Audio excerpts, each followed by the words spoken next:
السلام علیکم ورحمۃ اللہ۔ اللہ آپ سب کو سلامت رکھے، آپ کو اپنی حفظ و امان میں رکھے اور مجھ پہ بھی اپنی رحمتیں فرمائے۔ جہاں ظلم ہوتا ہے وہاں امن نہیں ہو سکتا، اور جہاں سزا نہ دی جائے مجرموں کو وہاں ظلم کبھی ختم نہیں ہوتا۔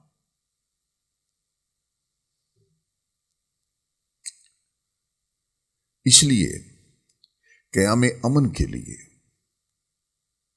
سزا مجرموں کو دی جانا بہت ضروری ہے، لیکن وائے بد نصیبی کہ ہم لوگ مغرب سے آنے والے فلسفوں کو بلا سوچے سمجھے بخوشی گلے لگا لیتے ہیں۔ ہم یہ احساس بھی نہیں کرتے کہ وہاں سے آنے والی کئی ہوائیں بڑی زہریلی، بڑی مسموم ہوتی ہیں۔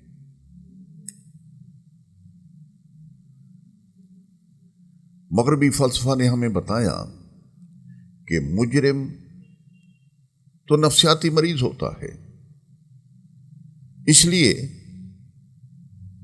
اس کا علاج کیا جانا چاہیے۔ یہ الفاظ بڑے خوبصورت لگتے ہیں، اور ہماری قوم نے اور دیگر بہت سارے لوگوں نے اس فلسفے کو اپنا لیا کہ مجرم تو ہے، وہ قابل رحم ہے، وہ تو نفسیاتی مریض ہے، اس نے قتل کر لیا، ڈاکہ مارا، چوری کی، رازنی کی، سب کچھ کیا، لیکن نہیں اس کو وہ تو قابل رحم ہے۔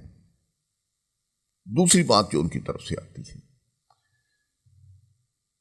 کہ جرم سے نفرت کرو، مجرم سے نہیں۔ کیا بات ہے، ہم نے بغیر سوچے سمجھے کہہ دیا، شک، اس میں کیا شک ہے، یہ تو بڑی صحیح بات ہے۔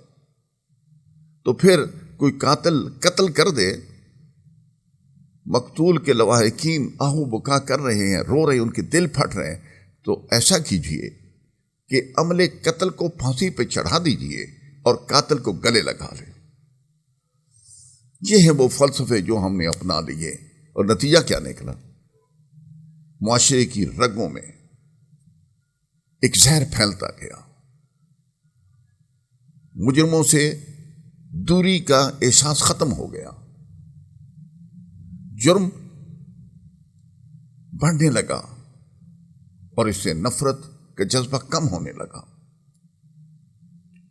قرآن حکیم میں ہے نا کہ جب ایک جرم ہے کہ اس کی جب سزا دی جائے تو مجرم پہ وہاں کھڑے ہو کے اس کو دیکھنا، اس پہ ترس نہیں کھانا۔ اور مغربی فلسفہ بتاتا ہے، اور ہم نے اپنا لیا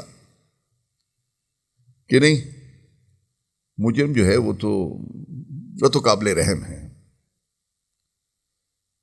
دیکھ لیجئے، پچھلے صرف 1 سال کو لے لیجئے، کتنے جرم ہوئے ملک میں، سنگین، دل کٹ جاتا تھا ان کی تفصیلات جان کر۔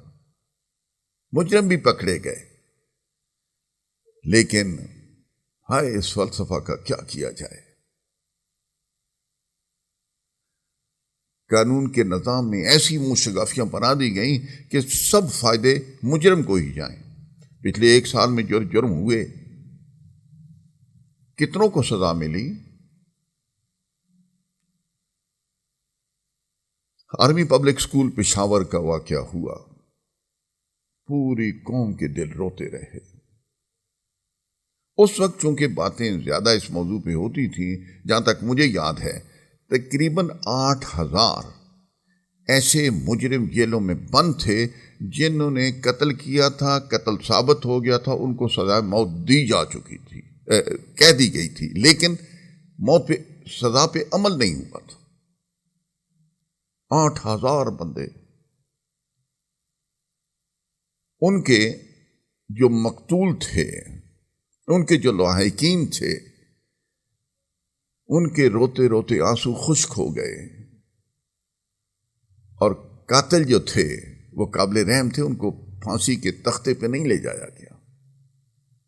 نتیجہ کیا ہے آپ دیکھ لیجئے، جرم بڑھتے جا رہے ہیں۔ اللہ نے فرمایا نا کہ قصاص میں زندگی ہے، یعنی قتل کے بدل قتل کیا جائے گا تو یہ معاشرے کی اس میں زندگی ہے۔ ہم نے اس فلسفے کو اپنے لیے غور کریں، اس پہ غور کریں، سارے عام آدمی بھی سوچے اور صاحب اقتدار بھی سوچے۔ میرا ایک پڑوسی تھا، چوری ہو گئی، 2-3 روز کے بعد پتہ چلا کہ مجرم بھی پکڑے گئے ہیں۔ 2-3 روز کے بعد میں انہیں ملنے گیا تو بڑے پریشان بیٹھے تھے، کہنے لگے میرا تو 3 لاکھ کا نقصان ہوا۔ روزانہ 2-3 بندے آ جاتے ہیں، بجائے میرے ساتھ اظہار ہمدردی کریں وہ کہتے ہیں جی چھوڑ دیں، کوئی بات نہیں، وہ مجرم غریب آدمی ہے، غلطی ہو گئی ہے۔ مجرموں کی سفارش کی جا رہی ہے۔